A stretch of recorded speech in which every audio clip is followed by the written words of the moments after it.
నమస్తే, welcome to RTV. Bigg Boss season 9 grand finale next week జరగబోతుంది. Next Sunday grand finale. మరి top 5 ఎవరనేది already మనకి తెలిసిపోయింది. నిన్న సుమన్ శెట్టి ఎలిమినేట్ అయ్యి హౌస్ నుంచి బయటకు వచ్చారు.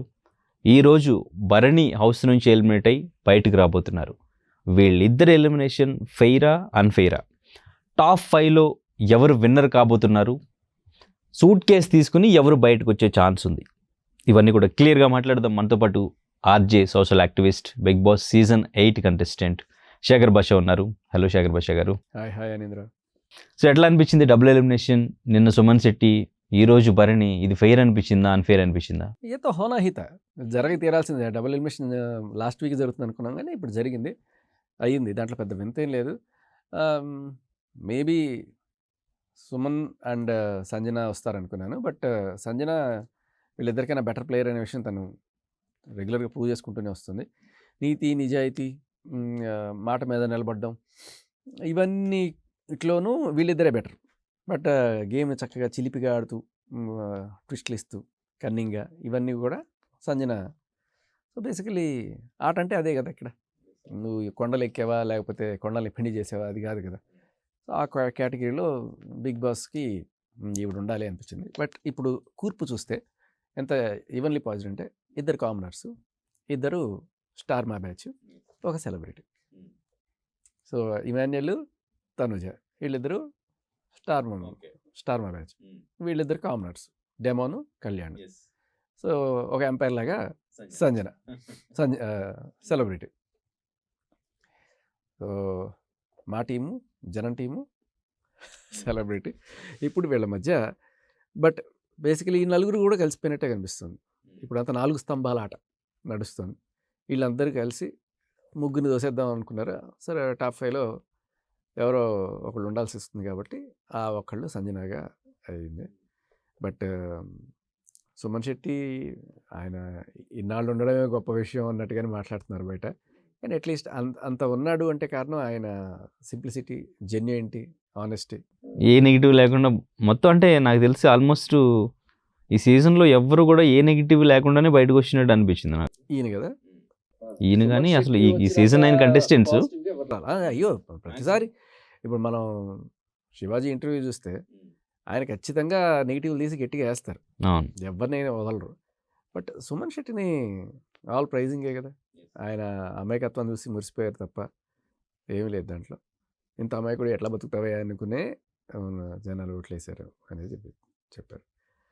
ఇక ఈ నలుగురు ఇప్పుడు ఫైనల్గా ఎవరు వెళ్తారు, ఎవరు ఉంటారు అనే దాంట్లోనే చూడాలి. బట్ ఈ ముగ్గురు ఇప్పుడు 3:1 అవుతుంది. కానీ భరణి గారిది ఫెయిరేనా? ఎందుకంటే ఆయన ఆల్రెడీ టాప్ 5లో ఉంటానని చెప్పారు అని ఇంతకుముందు ఇంటర్వ్యూలో మాధురి గారు చెప్పారు. అండ్ ఇంక డెఫినెట్గా ఉంటాడు అని చెప్పేసి సోషల్ మీడియాలో ఈ మధ్యన ఆయన నాగార్జున గారు మాట్లాడిన ఒక వీడియో, నిహారికతో మాట్లాడుతున్న వీడియో ఒకటి వైరల్ చేశారు. నాగబాబు వచ్చి ఆయన సపోర్ట్ చేశారు. ఇదంతా చూసిన తర్వాత డెఫినెట్గా ఆయన్ని ఉంచడానికే మళ్ళీ కావాలని హౌస్లోకి తీసుకొచ్చారు. ఆయన టాప్ 5 అనేది ఫిక్స్ అని అనుకున్నారు. కానీ ఇప్పుడు ఈ ఎలిమినేషన్, ఆ వీడియో బయటికి రావడం వల్ల మేబీ ఇది నిజమే అని జనాలు అనుకుంటారేమో అని పంపించేశారా. నాగార్జున గారు ఆవిడతో నిహారికతో మాట్లాడిన వీడియో, దాంట్లో మరి అది ఎంతవరకు నిజమో అది జస్ట్ ఆ బిట్ మాత్రం కట్ చేసి పెట్టారు. దాని ముందు వెనకాల తెలిస్తే దాని రియల్ కంటెక్స్ట్ తెలిసింది. బట్ ఒకవేళ అది నిజం అనుకుంటే అది బయటికి రావడం వల్ల నిజంగానే టాప్ 5లోకి కనుక భరణి వెళ్తే, ఓహో ఆల్రెడీ ఫిక్సింగ్ అనే మాట నిజం అని జనాల్లో గట్టిగా ప్రచారం అవుతుంది అని నమ్మిన బిగ్ బాస్, వద్దులే మనం పంపించేసి మన నిజాయితీ నిలబెట్టుకుందాం అనే కోణంలో ఈయన పంపించేశారా ఒకటి. రెండోది, భరణి స్వయంకృత అపరాధం కూడా ఉంది. ఎందుకు? ఆయన మన సుమన్ శెట్టి వెళ్ళి నా పాయింట్లు నీకు ఇస్తానన్నప్పుడు వద్దు ఆవిడికి అని చెప్పి ఇచ్చారు. మేబీ ఈయనే తీసుకుని ఉంటే ఈ రోజు ఉండేవాడేమో. త్యాగశీల అయిపోయాడు. నాకు అది మైనస్ అయిందా? అది మైనస్ అవుతుంది. Okay, right. అంటే ఫస్ట్ బాండింగ్స్ అని చెప్పేసి ఎలిమినేట్ అయ్యాడు ఆయన. ఆడలేదు, బాండింగ్స్లో ఉండిపోయాడు. తర్వాత వచ్చిన తర్వాత కొంచెం గేమ్ ఆడడం స్టార్ట్ చేశారు. సుమన్ శెట్టి, వీళ్ళిద్దరు బాండింగ్ బాగుంది. వీళ్ళే ఒకళ్ళ తర్వాత ఒకళ్ళు బయటకు వచ్చేసారు. సో గేమ్ పరంగా అంటే మిగిలిన హౌస్ మేట్స్తో కంపేర్ చేస్తే ఈయన గేమే కొంచెం తక్కువలో ఉంది అనుకోవచ్చా? ఇప్పుడున్న 5లో, టాప్ 5లో వాళ్ళతో కంపేర్ చేస్తే ఈయన గేమ్ కొంచెం తక్కువేనా? డెమోన్ కన్నా కొంచెం బెటర్గానే అనిపించింది ఈ మధ్యకాలంలో. ఓకే. సో వీళ్ళందరూ ఒకటి అయిపోయారు కదా ప్రస్తుతానికి. ఇంకా మ్మ్. చెప్పాలంటే కళ్యాణ్ కన్నా కూడా కొంచెం బెటర్ అనిపిస్తుంది కొన్నిసార్లు. కళ్యాణ్ ఈ ఓకే. మధ్యకాలంలో కంప్లీట్గా దాసోహం అయిపోయి, మ్మ్. ఎవరో అన్నారు ఈ మాట, ఎవరన్నారు, మరీ కంప్లీట్గా సరెండర్ అయిపోయావు ఆవిడ ఏం ఆయన చెప్తారు, బర్నీ గారు భరణి గారు. కూర్చోమంటే కూర్చుంటున్నాడు, నిలబడమంటే నిలబడుతున్నాడు, పప్పెట్ లాగా. అని బయట ఏది కామెంట్ చేస్తున్నాయో ఆయన అవును. అక్కడ అన్నాడు అది. నిజం అది. మ్మ్. సో ఆ కేటగిరీలో సో ఇలాంటి కామెంట్లు చేసాడు, అందులో టాప్ కంటెస్టెంట్ మీద చేశాడంటే దట్స్ అ గేమ్. Yes. ఖచ్చితంగా ఆయన గేమ్లో ఉన్నట్టే. మ్మ్. కానీ still maybe not enough votes అయి ఉండొచ్చు. ఓకే. ఇప్పుడు ఆయన ఓటింగ్ అంతా తనుజాకి షిఫ్ట్ అవుతుంది అనుకోవచ్చు, అవుతుందా? అనుకోలేం. మ్మ్. కళ్యాణ్కి కూడా షిఫ్ట్ అయినా ఓకే. చెప్పలేం. బట్ ఇంకా సిచ్యువేషన్స్ రకరకాలుగా రాబోతున్నాయి కదా. ఈ అంటే ఇప్పుడు లాస్ట్ వీక్ అంతా వీళ్ళు ముగ్గురు ఉన్నారు కాబట్టి, వీళ్ళు ముగ్గురు పెద్దోళ్ళు, సంజన, భరణి, సుమన్ శెట్టి. నాకు అలాగే అనిపించింది. వీళ్ళు ముగ్గురు పెద్దోళ్ళు, వాళ్ళు నలుగురు చిన్నోళ్ళు. వాళ్ళందరూ ఎవరి కోసం వాళ్ళు గేమ్ ఆడడానికి ఒక గ్రూప్గా ఫామ్ అయ్యి గేమ్ ఆడుతున్నారు. వీళ్ళందరూ ఒక్కొక్కసారి వాళ్ళ సెల్ఫ్ రెస్పెక్టు లేదు, మన పక్కన ఉన్న వాళ్ళకు కూడా కొంచెం న్యాయంగా ఛాన్స్ రావాలి అని ఆలోచించడం, కొంచెం మెచ్యూర్డ్గా బిహేవ్ చేస్తున్నారేమో అనిపించింది నాకు వీళ్ళ ముగ్గురు. వాళ్ళు మాత్రం డెఫినెట్గా మనం టార్గెట్ చేసేద్దాం, మనం ఫిక్స్ అయిపోయాం, నువ్వు కూడా ఈ పేరు చెప్పు, ఆ పేరు చెప్పు, ఈ మొత్తం గేమ్ ప్లానర్ ఏమో కళ్యాణ్, స్ట్రాటజీలు ఇవ్వడం అందరికీ, ఇలా జరిగింది ఇప్పటి వరకు. ఇప్పుడు వీళ్ళిద్దరూ బయటకు వచ్చేస్తే సంజనానే మిగిలారు. ఇప్పుడు వాళ్ళందరూ కలిసి సంజనానే ఏమైనా టార్గెట్ చేసే ఛాన్స్ ఉందా? ఒకవేళ అది జరిగితే మాత్రం సంజన టాప్లోకి వెళ్ళే అవకాశం ఉంది. ఎందుకంటే ఎప్పుడైతే ఎక్కువ తొక్కడానికి ట్రై చేస్తారు, ముగ్గురు కలిసి ఒక అమ్మాయిని చేస్తున్నారా అనేటప్పటికే ఆటోమేటిక్గా సింపతి వస్తుంది జనాల్లో, ఆవిడకి ఓట్లు ఎక్కువ పోలవుతాయి, అదొకటి ఉంటుంది.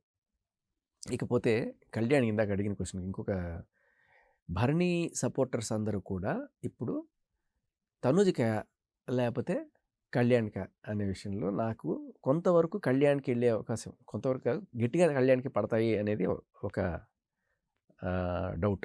ఎందుకు తనూజ సపోర్ట్ చేయలేదు అని కొంచెం భరణి గారికి మైనస్ చేసింది. అంటే ఈ మధ్యకాలంలో కొంచెం బాధాకరమైన విషయమే, ఈ క్యాస్ట్ ఈక్వేషన్స్ ఎక్కువైపోతున్నాయి. సో మనోడు అనుకుని ఆ ఈక్వేషన్లో కూడా ఛాన్స్ ఉంది, అది ఎక్కువ ఉంది ఛాన్సెస్. అది కానీ హౌస్లో అసలు వాళ్ళిద్దరికీ పెద్ద బాండింగ్ అని సపోర్ట్ చేసుకున్నది కానీ పెద్దగా లేదు అసలు. లేదు, బట్ జనాలకు ఉంటుందిగా ఆ ఫీలింగ్. ఉన్నవాళ్ళు ఖచ్చితంగా, అంటే మొత్తం జనసేన పార్టీకి ఈయనకి సపోర్ట్ చేసి ఉన్నారు అనుకుంటే, బట్ దాంట్లో మేజర్ షేర్ ఒక పర్టికులర్ కమ్యూనిటీ వాళ్ళు అనుకుంటే, ఆ కమ్యూనిటీ వాడు కాబట్టి ఈయనకి పోలయ్యే అవకాశాలు కూడా ఉన్నాయి. ఎందుకంటే ఆ కమ్యూనిటీ వాళ్ళు కొన్ని హ్యాండిల్స్లో గట్టిగా సర్క్యులేట్ అవుతుంది, అదొకటి ఉంది. కానీ ఇక్కడ మనకి గేమ్ ఇంట్రెస్ట్గా ఉండాలంటే టాప్లో ఉన్న ఇద్దరి మధ్య మంచి టఫ్ కాంపిటీషన్ ఉండాలి. వాళ్ళిద్దరూ ప్రతిసారి గేమ్ వచ్చిందంటే మంచి ఫైర్తో ఆడుతూ ఉండాలి, ఫైర్తో మాట్లాడుకోవాలి, ఇది ఉండాలి. కానీ ఇక్కడ అది లేదు. టాప్లో ఎవరైతే అనుకుంటున్నామో మనం, వాళ్ళిద్దరూ మంచి బాండింగ్తో ఒకళ్ళ కోసం ఒకళ్ళు కాదు, ఒకళ్ళ కోసమే ఒకళ్ళు. తనూజ కోసమే కళ్యాణ్, కళ్యాణ్ కోసం తనూజ అయితే కాదు అసలు. చక్కగా తను గెలిపించడానికి, తన టాప్లో ఉంచడానికి ఏంటో సపోర్ట్ చేసి, తనకి ఏదంటే అదే ఆయన చెప్పినట్టు కొవ్వొత్తిలాగా కరిగిపోయి వెలుగును పంచుతానమ్మా అన్నట్టుగా. ఏదా ఇంట్రెస్ట్ ఉంటుందా ఇప్పుడు? అది కళ్యాణ్కి మైనస్ అవుతుంది, సంజనాకి ప్లస్ అవుతుంది. సంజన ఇప్పుడు వీళ్ళు గొడవ పడాలంటే ఆవిడతో తప్ప వాళ్ళు గొడవ పడే ఛాన్స్ అయితే అసలు లేదు, కనిపించట్లేదు మరి ప్రస్తుతానికి. సో సంజనాన్ని టార్గెట్ చేసి, సంజనాన్ని హైలైట్ చేసి, ఒకవేళ సంజన విన్నర్ అయిపోద్దా ఏంటి? ఇదేమైనా జరగచ్చా?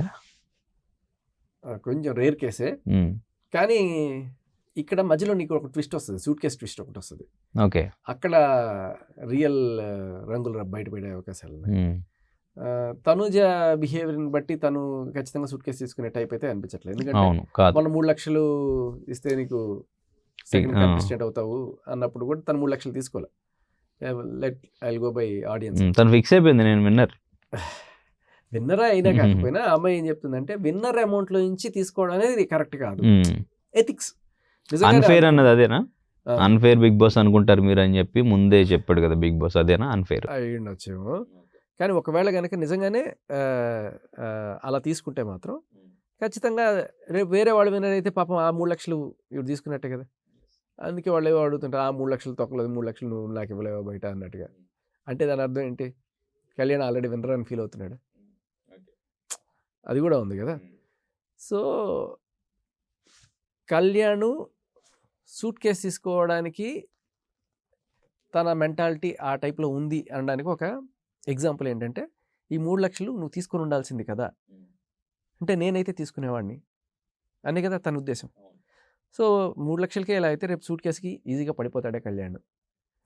ఒకవేళ పడిపోతే 2 రకాల ఆప్షన్స్ ఉన్నాయి సార్ కళ్యాణ్కి. ఒకటి మంచిగా బయటికి రావడం సూట్ కేసు తీసుకొని, లేదు నాకేదో అవసరాలు ఉన్నాయని చెప్పుకోవడం. ఇప్పుడు సూట్ కేసు తీసుకున్న బయటకు వచ్చేటప్పుడు కళ్యాణ్ ఇప్పుడు దాకా బిగ్ బాస్ చరిత్రలో ఎప్పుడు లేడీ విన్నర్ని చూడలేదు కదా, అందుకనే నేను ఇది తీసుకొచ్చేస్తున్నాను, లేడీ విన్నర్ అవ్వాలని కోరుకుంటున్నానని చెప్పి వచ్చేస్తే మహిళా మండలంలో ఈయన స్థానం హృదయ చిరస్థాయిగా మిగిలిపోతుంది, హీరో అయిపోతాడు ఓ రేంజ్లో.